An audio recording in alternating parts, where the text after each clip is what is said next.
My daughter looked me straight in the eye and said, "Mom, I think it's time you found your own place."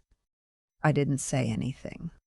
I just set down my coffee cup very carefully, the way you do when your hands aren't quite steady, and I looked at her. This woman I had pushed into the world 41 years ago. This girl I had driven to ballet and orthodontist appointments and college orientation. And I thought, did I just hear that correctly? I had. Let me back up a little. My husband Roland and I bought our house in 1987. It wasn't much to look at then, a 3-bedroom ranch on a quiet street in central Ohio with a cracked driveway and a kitchen that smelled faintly of whoever had lived there before us. But Roland could fix anything, and I could make anything feel like home, and over 30-something years we did exactly that. We refinished the hardwood floors ourselves, board by board, on a long weekend when our daughter Celia was at her grandmother's. We built the back deck with Roland's brother one hot July. We planted the oak tree in the front yard when Celia was born, and by the time she graduated high school, it was taller than the house. We paid off the mortgage in 2019. Roland cried a little. He wasn't a man who cried easily, so I pretended not to notice, and I went to the kitchen and opened the good wine we'd been saving, and we sat on that deck he'd built and watched the fireflies and didn't need to say much of anything. Roland passed away 14 months later, a heart attack. Fast, the doctor told me, as if that was supposed to help. After the funeral, after the casserole stopped coming and the sympathy cards stopped arriving and the house got very, very quiet, Celia called me every day. Then every few days, then she drove up from Columbus one weekend with her husband, Griffin, and they sat me down at my own kitchen table and said they were worried about me living alone. I told them I was fine. They said the house was too big for one person. I told them it was the same size it had always been. Griffin said, and I remember this clearly because it was the moment I first felt something shift. He said, "Barbara, at your age, a house this size is just a liability." At your age. I was 67. I walked 3 miles every morning. I drove myself everywhere, managed my own finances, kept a garden. But Griffin had a way of talking to me like I was a appliance that had started making a funny noise. I should say something about Griffin. He's not a bad person, exactly. He's just the kind of man who optimizes things. He works in finance, manages other people's money, and I think after enough years of that, you start seeing everything, including your mother-in-law, as either an asset or a liability. He had been polite to me for 20 years. Polite in that careful, measured way that kept me at arm's length. Celia loved him. He was good to her mostly. But he had opinions about things that weren't his business, and he shared them freely. And Celia had spent enough years married to him that she'd started sounding like him sometimes. I declined their offer that weekend. I said I needed time to settle into my new normal. That was true. What I didn't say was that the house wasn't just a house to me. It was where Roland had lived, where his reading chair still held the shape of him, where I knew every sound the pipes made in the winter, every creak of the third stair, every way the light moved across the kitchen in the late afternoon. You don't leave a place like that because someone calls it a liability. But Celia and Griffin kept circling back to it. Every visit, every phone call, there was something. Had I thought about a condo? Had I looked into those 55-plus communities? Apparently there was a very nice one near Dublin. Very active social scene, pickleball. Had I considered that the house needed a new roof soon, and did I really want to deal with that at my age? At my age. There it was again. I started to feel it then. That particular invisibility that comes when the people who love you start making decisions about your life before you've made them yourself. It's a strange feeling. It doesn't announce itself loudly. It just creeps in like a draft under a door until one day you realize you're cold and you don't remember when that started. Then Celia called in March and said they wanted to talk to me about something important.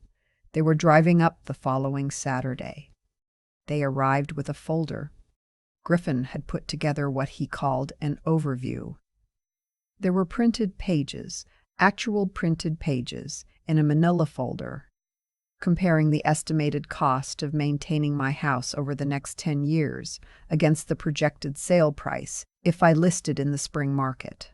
There were pages about the 55-plus community near Dublin. There was a page about a financial strategy that involved me selling, gifting them a portion of the proceeds for a down payment on a larger house in a better school district. They'd been talking about starting a family and investing the rest in an account Griffin would help me manage. I read through it slowly. Neither of them spoke. When I finished, I set it down on the kitchen table, Roland's kitchen table, the one we bought at an estate sale in 1993, and he'd sanded and refinished, and it had been in this kitchen ever since. I said, "You want me to sell my house, give you part of the money, and move into a retirement community." Griffin said it wasn't a retirement community, it was an active adult community, as if that distinction mattered.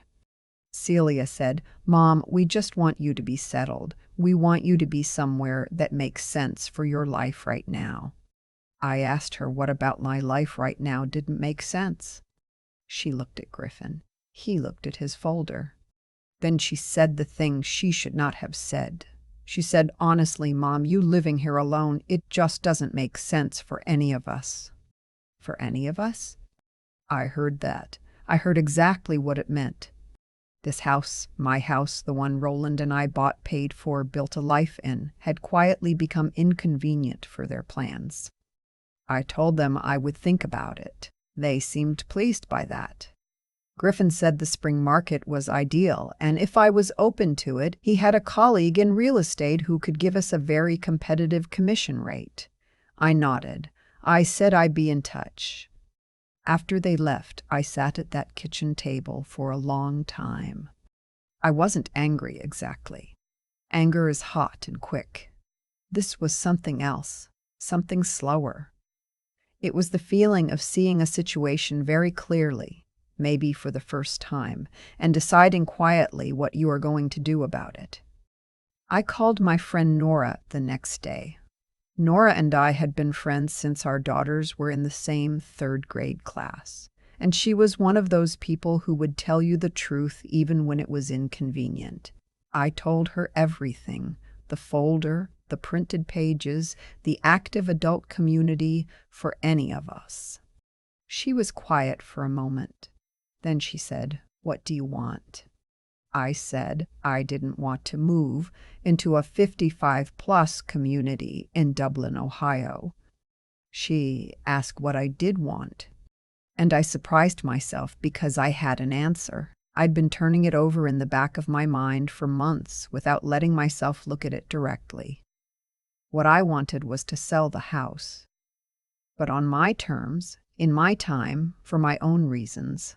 And what I wanted to do with the money was buy a small place near my sister Agnes in Asheville, North Carolina, where I'd visited twice and felt both times like I could actually breathe. Nora said, "So do that." I said it felt drastic. She said, "Barbara, they brought a folder." She had a point. I started quietly. I didn't tell Celia and Griffin anything. I called a real estate agent named Howard who came highly recommended by a woman at my church, and I had him walk through the house in April. He told me what I already suspected, that the market was good, that a house like mine in a neighborhood like mine would sell quickly, probably above asking, probably with multiple offers in the first week. I said I wanted to list it by the end of May. He said that was absolutely doable. Then I called Agnes. Agnes is 4 years older than me, retired, living in a little house on the edge of Asheville with a porch that looks out at the Blue Ridge Mountains. Her husband passed 6 years ago, and she had done exactly what I was thinking of doing. Sold the family home, moved somewhere that felt like a choice rather than a default, and built a new life that was entirely her own. I had watched her do it and thought she was brave. I hadn't understood until now that brave wasn't really the right word for it. The right word was clear-eyed. I told Agnes what had happened, all of it. The folder and the financial overview, and for any of us. She said, "Come down here, I'll take you to look at some places." I drove down in early May. I left on a Tuesday morning, told Celia I was visiting Agnes for a few days, which was true. What I didn't mention was the 3 appointments I had scheduled with a real estate agent in Buncombe County. We looked at 4 properties. The third one was a 2-bedroom craftsman cottage on the edge of West Asheville. Small, neat, a little garden in the back. A covered front porch, morning light coming in through the east-facing windows. The neighborhood had bookshops and coffee places and people walking dogs and a farmer's market on Saturdays. I made an offer the next morning. They accepted it by afternoon. I drove home to Ohio with a ratified purchase contract in my email and the strangest feeling in my chest. Not triumph, exactly, not even relief. Something quieter than both of those. Something like yes. I called Howard when I got back and told him we were listing the following Monday. He said, "I thought you'd be listing in late May or June." I said I wanted to move faster than that. We listed on a Monday. By Thursday, we had 7 offers. We accepted 1 over asking on Friday. A young couple, first-time buyers, who sent a letter with their offer saying they'd always dreamed of a house on a street like this one, with a yard, with an oak tree in the front. I read their letter twice. I signed the acceptance on a Friday afternoon. The closing date was set for 6 weeks out. I told Celia that Saturday.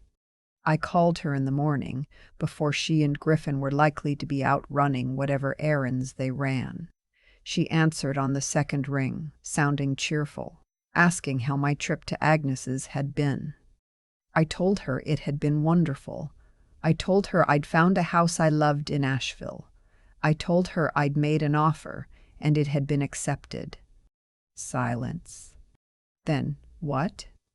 I told her I'd also listed my house here. That we had an accepted offer. That I was closing in 6 weeks. More silence. Then Griffin's voice in the background asking what was happening. Celia said, and her voice had changed entirely now, the cheerfulness gone. "Mom, you didn't. We had a plan. We talked about this. Griffin's contact, the commission, the—" I said, "Sweetheart, I thought about what you said, about it not making sense for any of us. And you were right. So I made a plan that made sense for me." She started to say something about how they could have helped me, how they'd done all that research, how I should have waited, how the money— I said, gently but clearly, "This is my house. The money is mine, and I have decided what I want to do with it." She was quiet for a long moment. Then she said, "Did you even think about us at all?" I thought about that question for a moment before I answered. I thought about Roland and me buying that house in 1987. I thought about the floors we'd refinished and the deck he'd built and the mortgage we'd paid off and the wine we'd opened and the fireflies.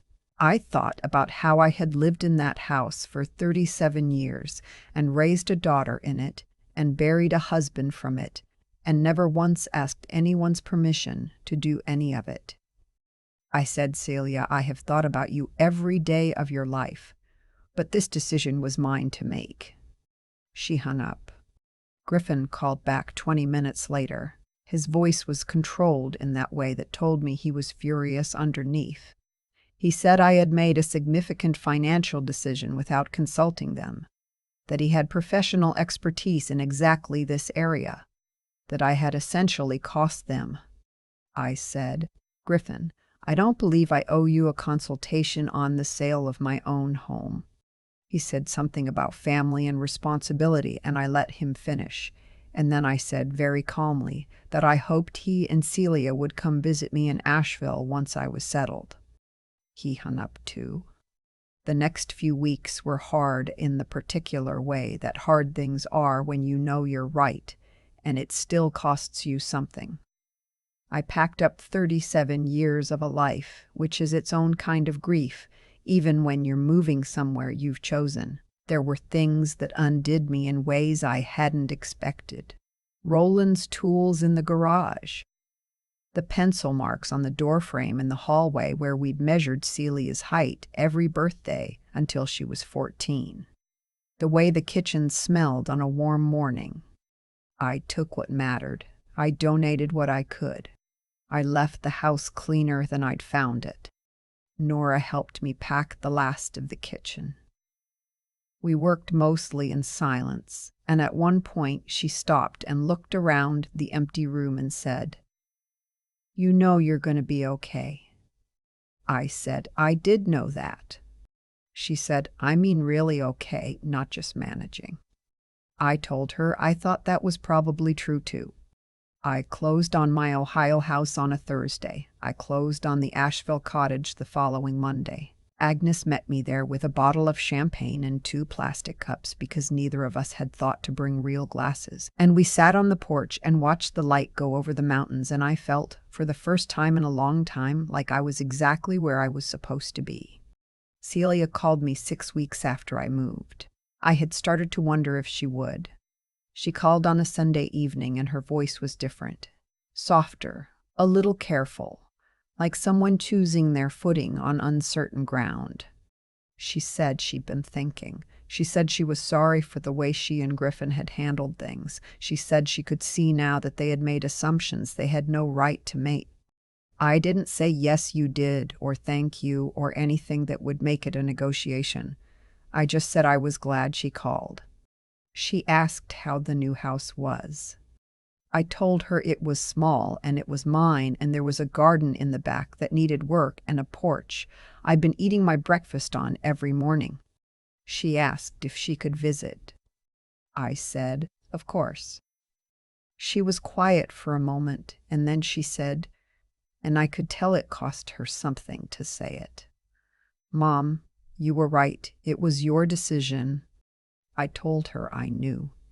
Then she said, "I think I forgot for a little while that you're still you." I thought about Roland, about the floors and the deck, and 37 years and the way he used to look at me when I figured something out. I thought about what it means to be 70 years old and still entirely yourself. "I never stopped being me," I said. "You just stopped looking." We talked for another hour, about Asheville, about her plans, about small things that didn't matter, and the larger thing that did. By the time we hung up, something had shifted. Not fixed, not all the way back to how it was, but moving in the right direction. That was 4 months ago. I still eat breakfast on my porch every morning. The garden is coming along. Agnes comes over on Sundays, and we walk the neighborhood and argue about nothing important, and I drive myself everywhere and manage my own finances, and the mountains are right there when I look up, steady and enormous, and entirely indifferent to what anyone thinks I should do with my life. Roland would have loved it here. I know that the way I know the sound of his voice, without thinking, without needing to. I told him so the other morning, sitting on the porch with my coffee in the early light. I think he already knew. I still think about that folder sometimes. The printed pages, the financial overview, the way Griffin had organized my life into columns and projected values like I was a property to be liquidated at the right moment in the right market. What strikes me now isn't the anger of it, it's the assumptions underneath, that I wouldn't notice, that I'd be grateful for the plan, that after 70 years of making my own decisions, raising a child, building a home, managing a marriage and a grief and a whole long life, I would simply hand the wheel over because someone younger had a manila folder and a contact in real estate. I think about what it took for me to do what I did, not the logistics, though those mattered. Not even the courage, though people keep using that word when I tell the story. What it really took was something quieter. It was the willingness to look at a situation clearly and trust what I saw. To say, I understand what is happening here and I know what I want, and those two things are enough to act on. That kind of clear-sightedness doesn't come automatically. I had to work for it. I had spent months making myself small in that conversation, nodding at the right time, saying I'd think about it, softening my own objections because I didn't want to be difficult. That's what we're trained to do, especially women of my generation. Don't make a fuss. Consider everyone's feelings. Be reasonable. And there's a version of reasonableness that is genuinely good, that weighs other people's needs alongside your own. But there's another version that is just fear dressed up in polite clothes. I had been wearing that second version for too long. What I found in Asheville, what I found the moment I signed that purchase contract and felt that quiet yes in my chest, was that I had not lost myself. I had just stopped consulting myself. The clarity was still there. The judgment was still there. I just had to choose to use it. Celia called eventually, and I'm glad she did. But I want to be honest about something. Her apology mattered less than I thought it would. Not because I don't love her, I do, completely, but because by the time she called, I had already stopped needing the apology to feel at peace. That's the thing about doing the right thing for yourself. You don't end up waiting for someone else to confirm it. What I hope for Celia, what I hope for anyone who watched someone they love make a hard, clear-eyed choice and felt unsettled by it, is that they learn to sit with the discomfort of other people's autonomy, that they learn to recognize the difference between caring for someone and managing them. That's not a small distinction, it's actually the whole thing. And what I hope for anyone who recognizes themselves in me, who has been handed a folder or talked over at their own kitchen table, or told that their life no longer makes sense for everyone involved, is this: your judgment is not expired. Your sense of what you want is not a burden. The life you want to live is not something you need to justify to a committee. Roland used to say the best decisions he ever made were the ones he stopped second-guessing. I understand that now in my bones, sitting on my porch in the morning light with the mountains right there, steady and enormous and entirely unbothered. Some things you build slowly over a lifetime, and some things you simply claim.